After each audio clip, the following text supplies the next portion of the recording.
Good evening, everyone. Welcome back to day 10 of the COVID cast. Today is Monday, March 23rd, 2020.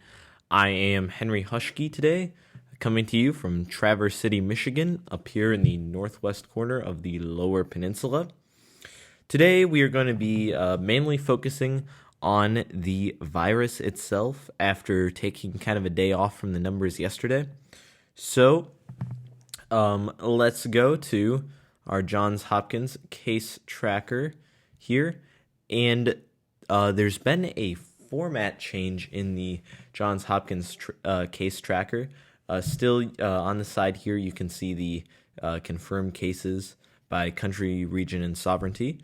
But this chart in the bottom right, which I consult so much, has changed. So now, instead of having the three separate lines of recovered, outside of China cases, and Chinese mainland China cases, they've just gone to total cases, and they've just pared it down to the confirmed cases and the daily increase in cases. So we're going to be losing the logarithmic chart. So sad. I hope they bring it back. But we're not going to have that today as we talk about this. So yesterday and today, basically yesterday, the trends are pretty much the same. So not too much really missed yesterday in terms of new developments, except for some things I'll talk about later on. Some new things with the map, as you can see here, and maybe I will post a closer up of this. The United States is now basically the cases are being reported by county and city, I believe. Yeah, so they're actually being reported based on the county or city. So this is a very cool graph for the US, and we can really get a good visual of exactly how this is spreading across the US right now. So this is very interesting. So new formats to the website. Again, you can check it out in the link in the description below. And yeah, so they have not updated this confirmed chart down here, but the most recent number that we missed yesterday had us at 337,000 cases, up from 304,000. So again, this data is kind of skewed again by the mainland China numbers compared to the previous numbers, but we're seeing exponential growth in this outbreak currently. And if we go to daily increase, yesterday was a daily increase of 32.6 thousand, and the day before was 32.4 thousand. So still increasing in case totals. And so far, I did the math because they have not updated this chart for today. But so far with today, with probably at least another 1,000 cases most likely to come in, we have a 35.4 thousand case increase. So that's pretty bad news coming out of the totals. So there's some bad news right now. So yes, currently exponential spread still occurring. Although we are starting to see some positive signs, I think, in some places. So let's talk about Italy. So Italy has been kind of the European epicenter of the virus, or the biggest source of the virus in Europe, and kind of the first place where things got incredibly terrible. So Italy, their case numbers, their total confirmed case numbers up to 63,927. So, and over 6,000 deaths now, 6,077 deaths. So that's a really terrible number. And I did the math before coming on here, and that's a death percentage of 9.51%. So a really insane death rate in Italy. They're really, really tragic and really terrible. But the good news about Italy is they've been on their lockdown for about 2 weeks now, and their national lockdown, And it looks like the thing that I've talked about a few times that we were looking for so much, this starting to decrease in the daily new cases, has occurred. So at the peak 2 days ago, we saw 6.6 thousand new cases, but yesterday we saw 5.6 thousand new cases, and we saw about 4,500 new cases today. So, and same with the death numbers. They've come down the last 2 days. So we're starting to see signs that maybe Italy is getting to the point where they are past the daily peak in infections. So now, and this is going to be a lesson that we're all going to have to remember here. Now the key for Italy is going to be not getting fatigued and making sure that that curve comes all the way back down before they kind of come all the way out of their lockdown, because otherwise it'll just flare up again and we'll see the same type of spread and we'll see the same type of numbers.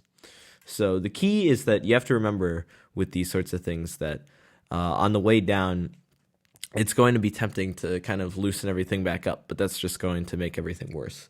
So you have to really take care of things. And we're going to be talking a little bit later about what I see as the way kind of out of this once we finally do defeat this thing. So that's Italy. Spain today, pretty brutal today with Spain reporting at least 4,000 cases today, and they do an update later, and I haven't seen that yet. Let me see if I can find that. So Spain at 4,300 cases, but I do think that they should update at some point. So I think there's going to be an update there. Nonetheless, Spain's still exploding in cases, but we are seeing their national lockdown was just a few days ago, I believe 4 days ago now. So what we saw from Italy was that the very peak after they started their national lockdown was about 11 days. Or 12 days. So that's really going to be the time we're going to be looking for Spain's cases to go down.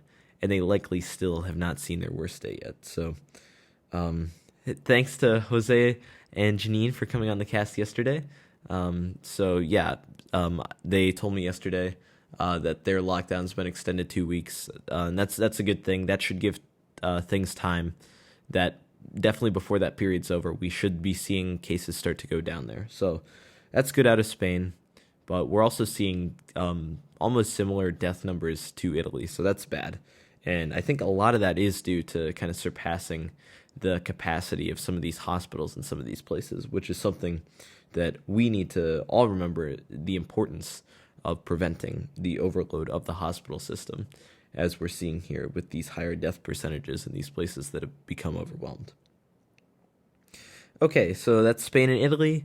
Some good news from Germany. Angela Merkel's first coronavirus test came back negative, so that's a good thing. Although with the incubation period, there's still some doubts as to whether the test can find everyone that's asymptomatic or everyone that's incubating, especially early on.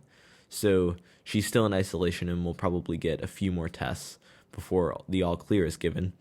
She's in isolation because her doctor did test positive, or a doctor that she had seen tested positive. But that's some good news out of Germany. In France today, let me see. Now I'm not quite sure why. And okay, so France is reporting a lot of cases today, but they went into their national kind of lockdown at a similar time to Spain. So I'm assuming that based on what we know so far, Spain will be slightly worse than France, but they'll be fairly similar in these total numbers by the time all is done. But again, the key for them is just making sure they stick with it and make sure they can come back on the downside. So the rest of Europe is really all in a similar situation. All these countries, it just depends on how far along they are within this curve. The UK is slightly behind, but slightly behind kind of the France, Spain, Germany, but they're approaching that, and we'll just have to see what happens. But as we can see right now, we're going to be keeping up with these daily increased numbers in these countries, and once they start to have a few days in a row where we see declines, that's when we can say that the measures they're taking are making a serious difference. So if we hop back across the pond to the United States, so the U.S. has seen quite an insane explosion in cases. The thing on the news that they're calling the quote-unquote epicenter is New York right now. So New York State today topping 20,000 cases total. I believe if I can, let's see, get on here. So yeah, so New York City, New York has 12,000 cases right now confirmed. So obviously bad news coming out of New York, but the good news is really that they've been doing so much testing. Governor Cuomo came on today. They did 16,000 tests over the 16,500 tests over the last 24 hours, and they're starting to get on that pace. They said they're going to be on a 17,000 test per day basis, which is actually more than South Korea has been doing on a per capita basis. So really good out of New York. It seems like they're really taking a lot of the measures that they're going to need to combat this, but they're going to have to not be discouraged because, again, due to this, average of maybe 10 days incubation period that this virus has, anywhere from 2 to 14 days and maybe even a little more, we're going to see those numbers continue to rise. So, New York has not seen the worst of what they're going to see, but we can presume that they are on the right track and that they're heading in a direction where maybe they can prevent this from being over 50% of the population or those sorts of things that we've heard. They're in a position where they can prevent that now with their testing.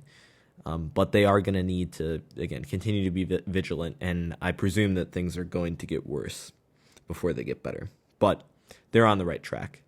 The rest of the U.S., kind of on the right track. Getting more on the right track, but the whole country, the national story is that the worst is yet to come. So today in Michigan, some good steps being announced. Michigan is now up to 1,328 cases, so pretty bad. Since the last one, there has been a case found in the county where I live, Grand Traverse County, so we'll be monitoring that situation locally, obviously. But today, Governor Whitmer, who, again, I've thought this whole time has done a very good job, has officially issued a shelter-in-place order, or a stay-at-home order. So basically, right now in Michigan, basically any large gatherings banned and only essential businesses are open. That does include restaurants still. You can do takeout and that sort of thing. Unlike what we learned about yesterday, that in Spain, even none of the bars or restaurants are open at all, even for any sort of delivery food. So that's one difference in the United States right now. Anyways, basically all essential businesses are open though, so or only essential businesses, so grocery stores, pharmacies, convenience stores, and takeout for restaurants. So this is a good step in Michigan. We've seen an explosion of cases, especially in the Detroit area. So, and really a lot of deaths being reported just today even. So it's a good thing to see in Michigan. Obviously, I expect things to get worse before they get better. Schools here have been pushed from reopening on the 6th, which seemed a little bit crazy, April 6th to the 13th. So we'll just see how everything goes with that. I have some personal, I don't know, I'm not quite sure when things will be back. But, AP tests for those of us in high school, AP tests have a new format, an online format, so it'll be interesting to see how that works. And that's getting ready. Anyways, so yeah, school's pushed back to the 13th of April, although I suspect there's a pretty good chance that that gets pushed back even further. So I would not count on that. Anyways, that's about all today. We're seeing these trends continue. But we are seeing cases where It seems like if you buckle down and if you're in it for the long haul, you can really get rid of this. I think our big enemy here is, first of all, getting discouraged about this sheltering in place, this staying home, because we are going to see increases in case numbers. My personal prediction right now is that the U.S. almost certainly has over 100,000 cases of coronavirus that we'll be seeing. And pretty much above that, it's kind of up to us what we do or where the trajectory of this disease goes. So if by mid-April we just decide that the economic costs are too much and work starts to reopen and we still don't have testing and screening, we're going to see cases increase, and we probably are going to see some of these practically apocalyptic death tolls and scenarios. So we're going to have to buckle down. I do believe that if we buckle down, by the end of May, maybe even, we could really see we could see the reopening of society, a return to normalcy potentially, especially if we could actually get the testing capacity to kind of rule out who does and does not have it, because without that, we're just kind of driving blind. But I'm pretty sure if you could test everyone, if you could really test as many people as possible, you can begin to just figure out what places can remain open. I would even be hesitant to get food delivery right now just because, you don't know who's preparing the food. You don't know if they have anything, and there's extreme pressure for them to show up to work right now, given the current economic environment. So, our family hasn't been getting this, even though we love these small businesses here. But if, we could have enough testing where, you could just know that, the person making your sandwich does not have coronavirus, it would be a huge help. And that just goes for everything, not just that. So I do think as we look at coming out of this, we have to remember that we can't just return to everything with just absolutely no plan. We have to have a plan for how we reinstate things. And I don't know how that's going to work, and I don't know what the time frame is going to be of this. And I don't know how bad it is. I'm very confident that there's over 100,000 cases in the U.S. of coronavirus, but I don't know above that how many there are. And, we really just need the testing to figure out how long this will go. And we've made improvements, and we're getting better all the time, but it's just coming a little late. I also really think that we need to be utilizing everything we can to build as many supplies as possible. It seems to me like there's a lot of states that should probably just start building extra hospital capacity, should start building temporary hospitals. I would really like to see that. Because again, in Michigan, we have 1,300 confirmed cases, but, going on lockdown right now, again, what we've seen from these other countries, what we're seeing from Italy right now is, again, going on lockdown maybe over 10 days, about 10 days, is when you're going to see the absolute peak. And remember, after the peak, there are still new cases coming, and the actual active number of cases in Italy are going up. So the strain on their hospital system is still going up, even if the new daily infections begin to decrease. So that it hasn't crossed that border where more people are recovering than getting sick. So, the strain is going to be immense. So, I would not be surprised in the least if by the end of this, Michigan is looking at, over 10,000 cases, and that if Detroit really may be strained and stressed, if we're seeing, 1,500 people all at once who need really intensive care. So we'll see. I am a little more hopeful than I've been in past days that we have a shot at this, but at getting this under control. But we really just do have to remember that, if we get bored of this, the virus doesn't care what our attitude is. It will keep spreading as long as it can.